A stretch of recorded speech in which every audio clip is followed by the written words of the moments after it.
Hello, everybody. We are live, and I have my special guest with me here, Sage Polaris, and I am just so honored that I get to have you here and share you with my friends. So, welcome. Thanks, love. I'm excited to be here. And you look so sparkly with your everything going on. You're just sparkling.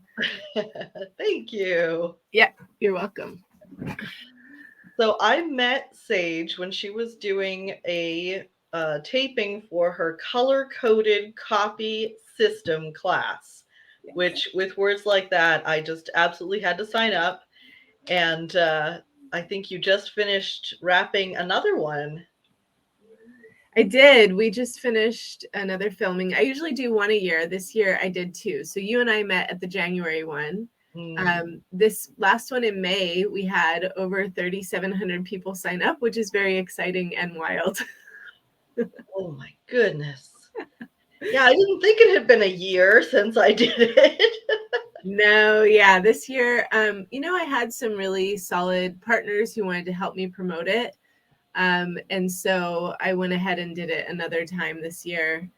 Yeah, and it was really fun, and I'm really grateful that we met through it the last time as well. Yeah. So, copy is where you started, right? When you began your business 10 years ago, you were writing copy. Yeah, so mostly doing private client work, and really enjoyed serving those clients. And I still do private client copy work as well. That's half of my business. And then the other half of my business, I have a membership and a mastermind that I run. So things have evolved over the years. Around 2019, I decided that my business was set up where if you hired me privately, you kind of had to know someone to know someone. And I loved my beautiful referral system. Like everyone was bringing me business through past clients and stuff like that. And it was amazing. At the same time, I knew that I wanted my work to be more accessible. I knew that was important to me.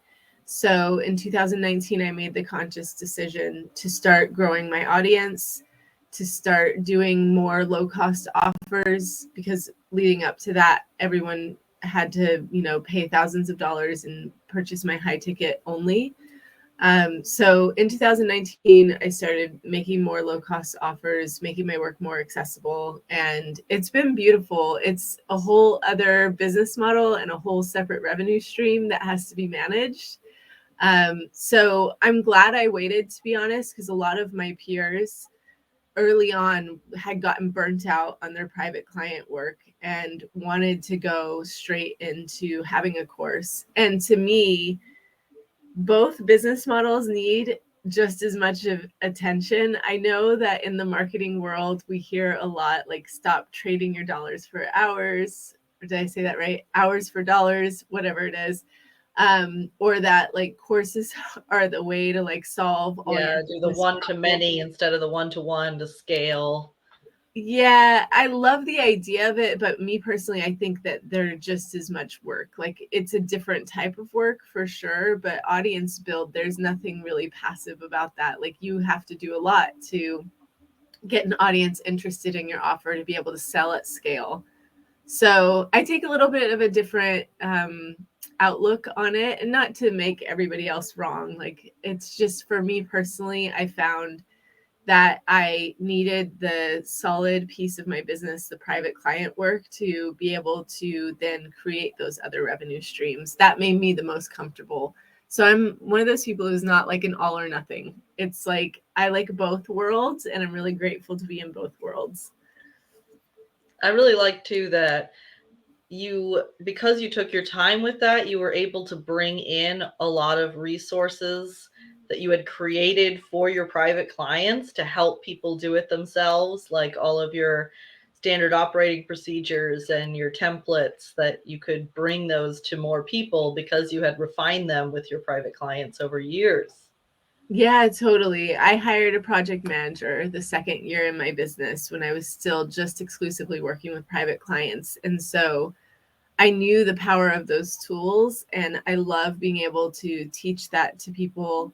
The tools that we developed in my business, I know are very unique to my business. So I was not going to leave that behind. I'm like, no, people need to know that, like, for example, you can have really beautiful systems around serving private clients, and it doesn't have to be intense or people just get burnt out from like all of the work that needs to be done. But when you have a solid team in place, or even if you don't have a team, but you have solid systems in place, I'm sure, Carolyn, like you developed this in your own business as well. You I know can how much tell I you. love systems. Yeah, like your mind is totally tuned to that. And I can tell that about you. And it's a major advantage because most people they skip this step in their business. And so I'm so grateful for what you do, because I wish more people had it so that they could feel excited to do any type of work they chose to do. And I think systems are a huge part of that. Yeah, to me, it feels like having a safety net, having the foundation. Like, I can't imagine trying to go out and sell myself and my services and market myself when I don't know how people are going to be supported through the rest of the process. Yeah. It just stresses me out to even imagine it. Yeah, I kind of think of it like a chessboard. Yeah, totally. It's like a chessboard, and like understanding all the moves that are going to happen before they have to happen. It creates this comfort for my clients. They feel safer investing in me. And honestly, I would say that's part of the reason why I can charge $10,000 for a VIP day, is because from the moment they invest in me all the way through to the end of the project, there is a touch point for them to feel like, okay, Sage has got this. She knows what's going to happen and when. I can just sit back and enjoy doing the work with her, because I really find that that's so important. You want people to feel good as they send you money, and especially large sums of money. Like, whatever you can do to be the concierge and to really, and also it's better for you. Like, this is, I guess, kind of getting into the nitty gritty of it, but just even having an email that goes out immediately after they pay you, telling them when the meetings are going to be. Like, little things, y'all, but when we do it, it makes such a big difference. Yes.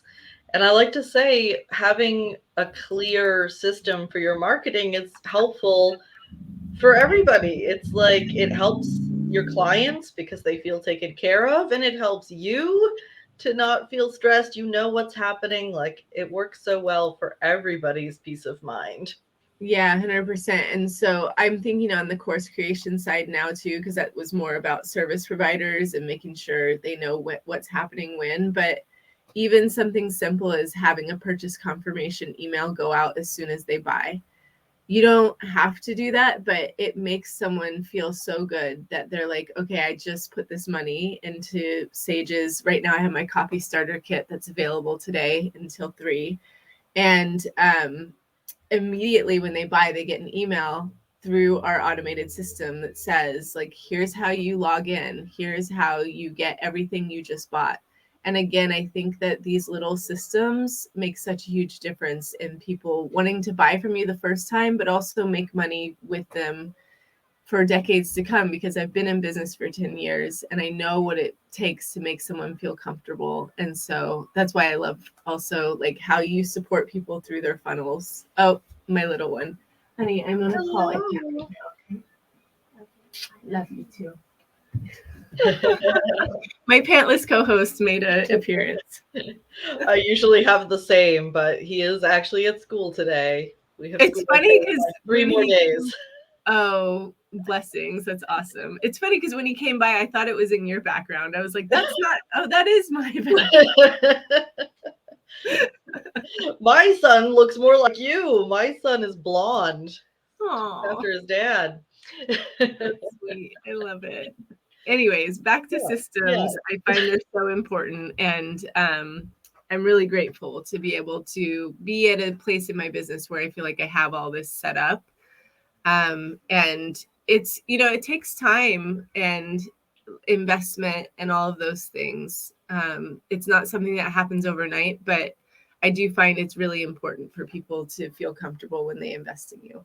Yeah, and you can start and refine it, build it over time, fix it up, but Start with something. Start with something to reassure people that their money was well spent. Actually, I'm curious, like, what is the thing that you usually start with, Carolyn, when you work with a client? Well, we have, a one-on-one call where I listen to them tell me about their business, their goals, what's lacking, what they're doing for marketing now, Mm-hmm. and where their frustrations are. And while I listen, my brain just starts going, oh, yeah, I see how these pieces will fit together. Like, Cool. I can see the path for a good funnel for this. So then I usually take a few days to really hash out a good funnel plan.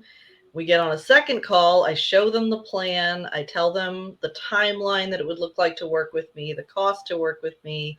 And then, after that, they get sent over an invoice and an onboarding document and a Trello board with all of the tasks Amazing. broken out by that timeline. So I put a lot of work into it before I even ask them for money, because it, again, makes me feel less stressed that that's all organized. It's beautiful. And one thing that I started doing with clients, and I think this might be good for everybody to hear, is often people will come to the copywriter first, right? Because before the design work starts, you do want a framework, and the copy should set up the framework. Not all copywriters necessarily do that, but when I write copy, like 90% of the time, the person who's either building the funnel or designing it, I never hear from them, because when I deliver the copy, it's very clear, like where all the call to action buttons should happen. The whole framework of the page is laid out through the copy. And, I do like headings big so they can tell where that design should happen and all those things. But it's really, one thing I found is when they come to me, they have this whole marketing plan in their head, but their team doesn't really know what's in their head. So I started doing these launch maps where I actually create a visual map that shows, because I'm working a lot on like course creators launches where Yeah, I was it gonna say, goes you do from, more than just copy. You do like launch strategy too. yeah, it's fun. This part is really fun to me. So anyways, I take them from like the free event, let's say they have like a free challenge or a masterclass or whatever it is, all the way through to the sales page, but it's all mapped out in one graphic that I send to them. I use funnelytics.io. Have you played with them at all? Yeah, I have a similar thing that like creates a visual map, but what Fanalytics has that I don't have is you can get the real-time data and see how the funnel is performing. I want that. Yeah, we've done it. So, but before I go to that deeper like analytics That's a conversation, different yeah, question. we've definitely used it. But that being said, even just having that visual map where you can hand that to, so I'll usually surprise my potential client, be like, surprise, I made this map for you. And they're like, oh, I'm in, I want to work with you, because then they can see visually that I do more than just copy. And so anyways, that strategy map that I send to them, I think is one way to not only get in front of the client and be like, look, I offer so much more. But then they send it to their team members, and it's often resulted in referrals to me, because the Facebook ads manager and the designer and everybody else on their team that's working on that launch saw the map and was like, okay, I totally want to continue to work with Sage. So I think these little things can make a big difference along the way of working with clients. And what Carolyn, you were referring to, you can like go deep on Funnelytics and set it up so that the numbers, as people sign up for the free webinar, let's say, automatically in real time update in Funnelytics. My only issue with that tool, and I haven't used it for a while, so it might be better now. It was a bit glitchy. Like it would drop the data. The data would be set up and then it would just drop it. Oh, okay. So I'm sure it's gotten better over I have time. one called Giru, Geru, which Okay. also builds those maps and is a visual thing. But you put the data in manually, and it will run like, test scenarios. Like, if you were to get 1,000 people to this page, what would the end result be? How many would make it through, and stuff like that. Yeah, I love looking at the analytics like that. I'm actually getting ready to do, we haven't released it publicly yet, but I'm going to do it behind the scenes of this most recent launch where we had the 3,700 people sign up, because I find that transparency with data with my community helps to build my community, and it builds trust between me and them for sure. But the way Part people of what made engage. me feel trust with you was your honesty about the data, for sure. Oh, thank you. I love hearing that. But also, what's really cool is when I do that, it's called like a launch debrief where we go behind the scenes of the launch. I whenever I do that, notice that people in the chat like really connect. It's not just like we're all having a conversation. It's not just me presenting. Everyone's talking about like what's working for them for building their audience, and other people get ideas from the other people there. So to me, I am grateful to be a leader and to run my business the way that I do. And I know people look to me for leadership. But when I see everyone else turn into leaders and we all become leaders among leaders, something my friend Lana says, that's my favorite. When I could just be like, let me sit back and we all truly support each other, I just get so lit up and so excited because I feel like everyone, I'm not the only expert in the room by any stretch. And so I just love when people step up like that and support each other in my community. It makes me so happy. Oh, that is beautiful. Yeah, it's super fun.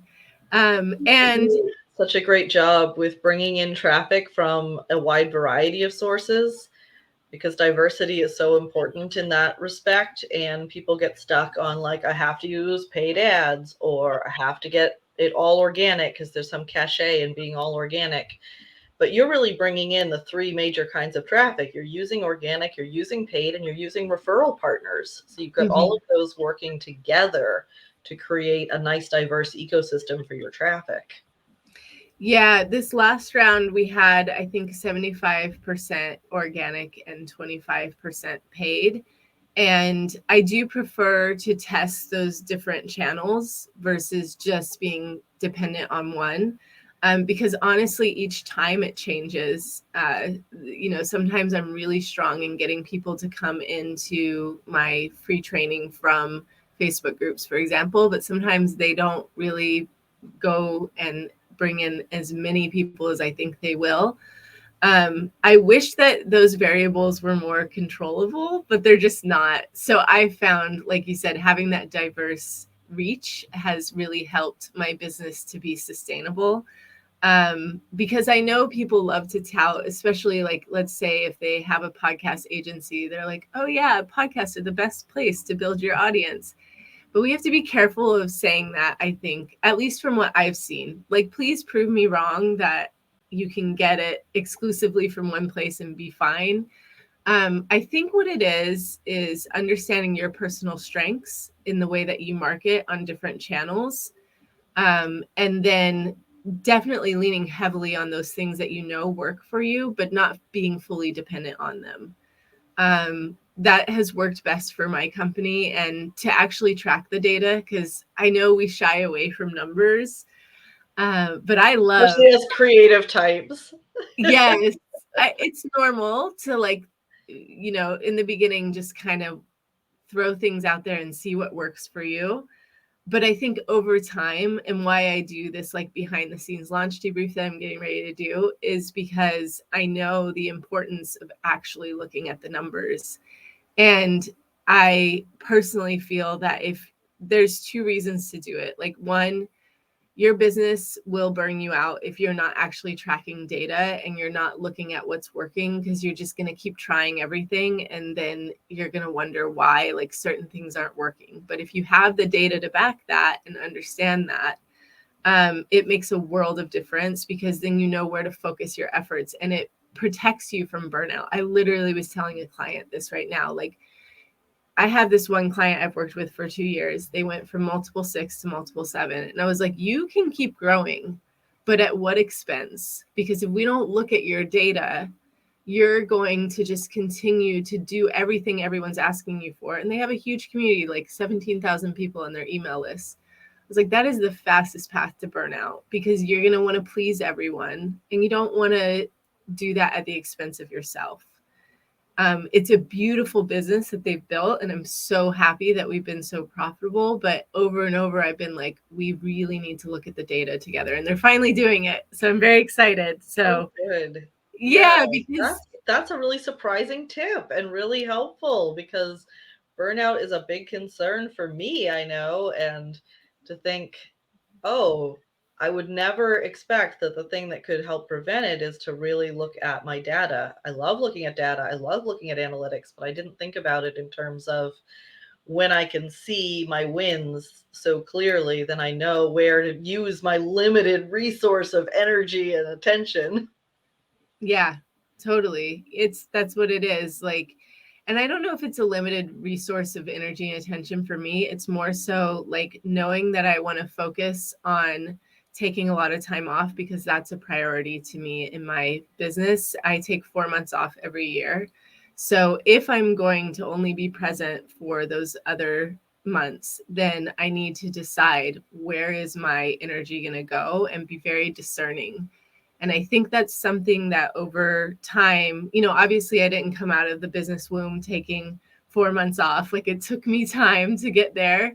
But it was some very strategic decisions that got me there and mostly based on data. So that's at least for me when I'm prioritizing what I want to do. And for everybody, it's different, right? Like some people love working all the time, and I have no judgment around that. I personally love taking time off. It's for me, I need to recharge because I am an empath. Take a So lot in. I'm constantly like absorbing, right? And I've learned to turn that dial down, but I've had to learn tools around it because I can take everybody's energy on, and it can be a good and a bad thing. I love it, and it's a strength and a weakness. I'm very aware of that. But that being said, like having a very specific goal for what I want my business to achieve and how much time I'm going to take off, I got really clear on the data points and understanding what strategies are working best for me. And the other reason, like, I feel like we should look at the numbers, it just makes me feel, even if the numbers are not telling me a story I want to hear, let's say, like, You still need to know. yeah, like, let's say I have a launch and sales, there's been many times where I've launched over these last few years and the sales were not what I wanted them to be or what I expected. And there were times where I exceeded my expectations, which is great too. But either way, just knowing exactly where I landed really helped me to decide like what I wanted to do next and how I wanted to continue to grow the business. So yeah, all those things have been so valuable to me. And it's like it's funny because I'm talking a lot about launching courses, but even with my private client work, I wish people would look more at the data of their business. Like how many calls did you have to do to book a client each month? Like those basic numbers. That's the other thing. It doesn't have to be super fancy. But Yeah, it just does oftentimes surprise me when I get on that initial call with people and I want to know, okay, well, what are you doing now and how is it working for you? When you say how's it working for you, what are the numbers? Like how many people are reaching your website and what do they do when they get there and people don't know? yeah, so there's a few tools that I use that I think would be good to mention. For the calls on the client side, I just use Acuity, and that really helps me to understand. And I have category types for my calls. So I understand You can see where which they come from. calls were to close a sale, which calls were for client onboarding, all of those things. Mm. So having categories in whatever call platform you use, and do get one if you don't have one. Like I don't recommend just using your phone number. Over time, you'll just be glad that A, you have the data, and B, that people can't just randomly call you. Um, And then on the course creation side, the main tool that we use, it's very basic lead pages, but it allows us to see how many people land on a page, how many people opt in either for a free thing or purchase the thing that we're offering for sale. Even just having those basic numbers, I go way deeper on the numbers, which I will do soon when I do the behind the scenes of the launch debrief. But having those initial basic numbers are enough. Like, don't feel like you have to go super Yeah, deep that'll yet. definitely get you started and get you a good idea of that picture of what's happening in your business. 100%. And I personally don't want anybody to feel overwhelmed either. So just pick one data point that you're going to start to track. And in the beginning, honestly, I had a whiteboard, y'all. I would write down, who are my potential clients this month? Who has booked?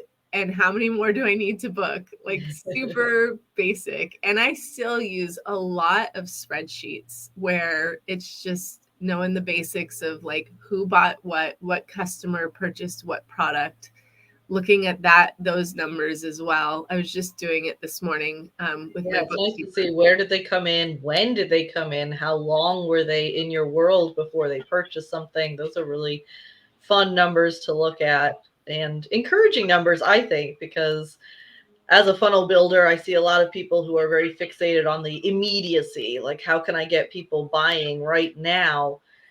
But you really, when you have a funnel in place and you're just driving traffic to it and bringing the right people to it over time, you'll find that there's people buying things who've been on your list for years.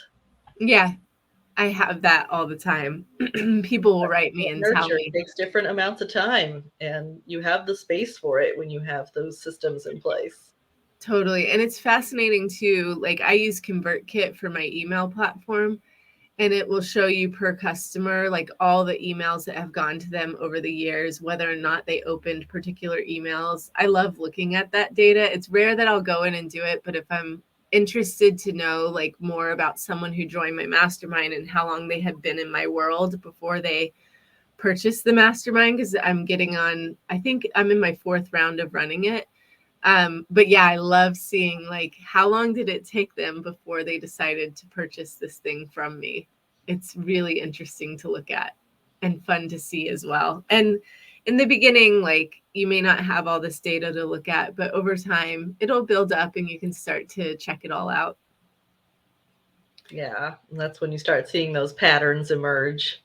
Mm-hmm. Yeah, and I guess the only other thing that's really important to ask yourself is like right before sales came in, what actions did you take?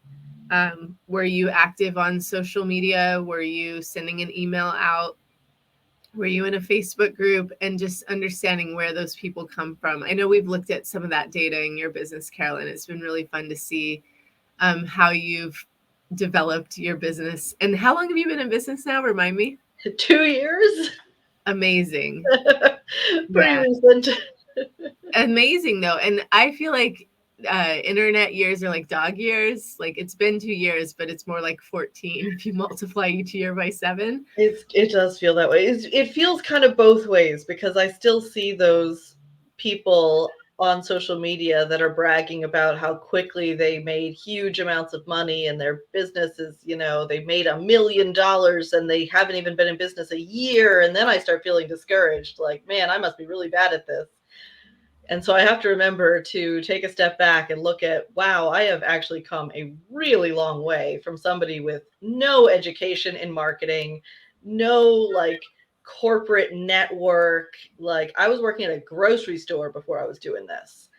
Like, Yeah, it's a lot of huge growth when you in a think short amount about of it. time. It's beautiful to hear all the progress you've made and to see, because I know we did that VIP day in Palm Springs, like to see the progress that you've made in such a short amount of time. I see it as the opposite, but I know and I'm very aware that the comparison game is rough. Like when I first got started, there was a copywriter who I was super jealous of because she was all over the place and everyone was hiring her in this one particular Facebook group that I was in. And I was like, well, what about me? I'm awesome too. So those feelings, I think, are a rite of passage and natural to go through. And I will be completely honest, the 10 years I've been in business, those people who make like whatever it is, 6 figures their first year, whatever they're touting, that is rare. And it's honestly mostly because they have background in something else that gave them the skills to do well online. If I have a background in journalism, so that definitely helped me with my copywriting business.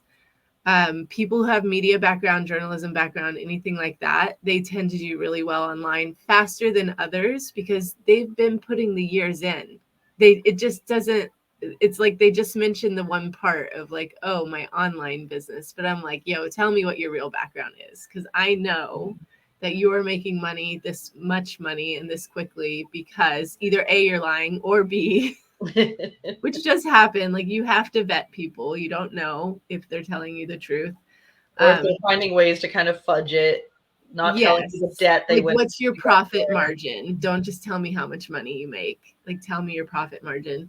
And those numbers fluctuate. Like, they'll tell you one snapshot of it, but over the years, my profit margins go between 30 and 50%. Sorry, that's my expenses. So my profit margins are between 50 and 70%, right? Like, but that number, the dial on that number moves based on what I'm doing in terms of launching in my business, because I do open and closed door offers, and leading up to opening the doors to an offer, you have to spend more money to get a bigger audience reach, either through paid ads or through subcontractors who are supporting you. My biggest, I think, pet peeve with online businesses is they'll be like, oh, I'm a one-woman team and I'm doing all this by myself. And I'm like, no, you're not. I know the subcontractors who work for you. And I don't know why they don't want to give those people credit. Yeah, that's another thing, like with the being all organic being some kind of badge of honor. The like, I'm doing everything myself is a badge of honor for why? I don't know. Yeah, it's tricky. And I think that I just wish people would give the full picture, right? It would be better. I think it would serve our community as an online business community better, the more transparent people can be and the more they'll share the real details of what they're earning and how they're earning it. So hopefully, people will over time get the picture, because I think what happens is when you don't give the full picture, you might be able to get some flash in the pan sales, like things that will, people will get caught up in the excitement and purchase from you. But over time, having a sustainable business, I don't know that they will last as long, because I think people will see through it over time. I think people are smart enough to see that not everything is not what is the saying? Not everything that glitters is gold. Yes, and So sustainable. That's what matters the most to me. I want sustainable, long term, even if it's a slower build up. So yeah, I've been a fan of slow growth, I will say. And to me, there's nothing wrong with fast growth if you have the personality for it. I've always known that that's not my strength. Um, there have definitely been times I wished for fast growth, but then I saw the implications of what happened to my peers who had that fast growth, and I was like, oh, that's not for me. I bless them for doing what they did, and it's incredible that they achieved what they achieved. But at the same time, I was like, ooh, at the expense it came, because I know more about their personal lives. I'm like, oh no, that doesn't work for me. So I'm grateful for my slow growth, and I'm going to stay in that corner. And even this last launch, having as many people sign up as we did, there were parts of it that were uncomfortable for me. I didn't expect to have that many people sign up. That wasn't my my goal. Well, if I'm being honest, my goal was 3,000, but I knew that was a stretch for me, and we got to 3,700. And there was a part of it that was uncomfortable for me, because I was realizing that up until this point, like I've always said, I want to be like famous 10 feet inside my circle, nothing outside of that. Like I like my little corner of the internet.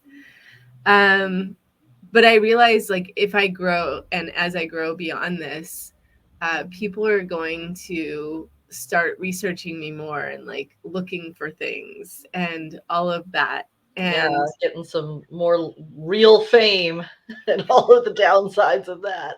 yeah, there can be some downsides, and it might be something I just personally need to work through, and like my bias around what fame might be. So I'm kind of digging through it personally and like seeing what that means to me and why do I have these fears, and working through the mindset aspect of it.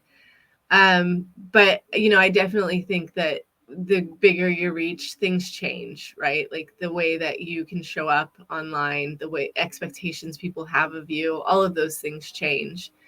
Mhm. So I'm keeping it all in mind, but I don't know if any of it's true. It might be just paper dragons in my head, right? Like, Yeah, this and is this why is, the mindset work is so crucial. And I really had no idea going into entrepreneurship that it was going to force me to face so many demons and so much of the fears that I had just pushed aside. And if I kept working at a grocery store, I would probably never have to look at that. yeah, 100%. It's so A lot true. of growth, personally as well as professionally. It's the ultimate like mirror to whatever you have going on. um, your business will always reflect that back to you. And I think it's funny when people think of them as separate. Like I think of your personal life and your business as intertwined. If we're a personal brand, Mm. I see them really intertwined. And I definitely have like a personal brand that's based on me. And it's been beautiful though, like the things that you get to work through. I remember like having clients and then working with them, getting incredible results, and then they stopped working with me, for example. And I used to really get like this abandonment issue where I felt like I was being abandoned. And now that I personally have worked with contractors and then not continued on with them, I realize now, no, it's like there's a variety of reasons as to why, and that just happens. It's a natural evolution in business. You're not meant to stay with people forever and ever. Some clients have stayed with me for years and years and years, and I'm grateful for them, but I don't have that expectation of everyone anymore. So it's a Yeah. lot of like releasing attachment, and that has helped me so much. And I have like rituals that I do, like all kinds of things to just like, even if something doesn't go well with a client, I'm not going to sit here and say every client I've ever had was magical. That's just not going to be true. There's once in a blue moon, I get someone that's really difficult to work with, and doing little things like I take all those feelings that come up, put it on a piece of paper and burn it and just release it. Like, we don't need to be a storage unit for everything that happens emotionally. Like, it's a ride, and you've got to be willing to ride that ride and give yourself as much grace as possible throughout it. So I'm excited that I get to be on this ride and remind myself, like when I have problems, I'm like, oh, this is an awesome problem to have right now. It's true. The more challenges you have, the more you can say, like, wow, I'm having this challenge because of all this amazing stuff that I have done and how far I've come. Yeah, totally. Like yes, one of my clients, we had 133,000 people register for their webinar, and we broke everything. We broke Zoom, we broke Infusionsoft, like all the tools we were using couldn't handle all the traffic. And that was one of those moments I was like, this is an awesome problem. Like, who wouldn't want this problem? Oh my goodness, yes. But It's wild. so And it's, stressful, my goodness. Trying to deliver for all those people and make sure that you're giving them your best and then having the tech not be able to keep up. That's challenging. That's really hard. yeah, it was interesting because we told the companies, we're like, hey, we have a huge reach and we're expecting a lot of numbers. And they promised us that they could handle it, and then they couldn't. And I think it was like they didn't believe it. They're like, no, we've never seen that before. So, anyways, it was fascinating. Sure, of course you do. And they were happy to charge, the extra fees to make sure it was going to work, and it still didn't. But that's okay. We learned our lessons. So, speaking of open and closed doors, you said you have a product that is going away today. Oh, thank you for Tell us letting me about talk that. about that. Yeah, I have the copy starter kit. It's one of I my love kit. favorite The word things. kit, I'm in. Okay. So I just, as we were talking about, I did 6 live sessions that were pre-recorded, and we put it into the copy starter kit. So I think you came to the January one. This is the May recordings that we did. And there's a 33-page workbook that goes along with it. So if you are looking to get your copy written, a lot of people have been reaching out to me and saying, like, I'm just tired of writing copy. Will this like reignite my passion for it? And I was like, absolutely, come play, because you're going to learn a new framework. There's templates in there to get your writing started. I think that's one of the things that not enough copywriters talk about, is that most copywriters do not write from scratch. We use templates. For over and over and over. Yes, because I heard this, I wish I could remember who gave this metaphor once, but we often think about copywriting as though we have to remodel the whole place. And he's like, no, you just need to put fresh paint on the cabinets. And that is the perfect way to describe using templates in your business.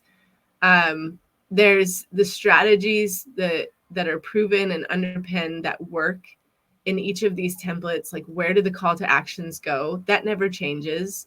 What you're offering might be slightly different, but where those call to actions happen in an email or on a sales page, that always stays the same. And so once you understand this framework and you use these templates, it's like so much faster. You can get things done, but also you'll have so much fun putting your spin on it. Like, you definitely want to put your personality on the language that goes into the emails or the sales page or whatever it is. But that's for me. Like, I love writing from templates and I never write from scratch. It just makes see, my audience is going to be like, what are you talking about? You said swipe files are a bad thing. Because I like to warn people, like, if you're going to get these templates and you're going to purchase them from somebody, like, it's a good idea to purchase them from somebody that you know, that you followed a little bit, that you know it's like aligned with your business. Because if you've just got an ad that's like, swipe my whole funnel that made $500,000, like, you know, what if it's a style of funnel that doesn't resonate with your audience? You have to know how to take those assets and utilize them with your personality, with your audience, with your ideal clients. So you always have to be mindful of that when you're buying templates, swipe files, anything like that. They're awesome, but you have to be cautious that you know how to use it to speak to your audience. I love that you said that, Carolyn. And I think the other piece too that I think a lot of templates are missing is the strategy training, like understanding everything about strategy before you use a template, because that to me is the missing piece for a lot of people. Like, they take something and they wonder why it doesn't work for them. And the difference is understanding your strengths and the strategy that you need. And that's what those 6 pre-recorded sessions go over. Yes, that's got the color-coded part, which is really cool. A great way to look at how your copy is touching different people in different ways. Yeah, totally. And the timing of us talking about this is impeccable, because the starter kit, the copy starter kit that I'm offering, it's only $147 for 6 sessions plus the workbook that includes the templates. It goes away today. It just happens to go away today at 3 p.m. Pacific. So if y'all want to purchase it, I probably won't offer it again until next year. I don't. Something easy I can throw into the chat right now. Oh, please. Yeah. It's sagepolaris.com/starter kit. sagepolaris.com/starter kit. Why won't it let me put a comment? Uh-oh. Technology. I might have to add that in afterwards. Let me write it down over here. Oh, thank you. I so appreciate it. So I'll show everyone actually a quick graphic to explain. So I know a lot of people. Sorry, one more time. It was sagepolaris.com/copy kit. Starter kit. Starter kit. See, I was going to get it wrong.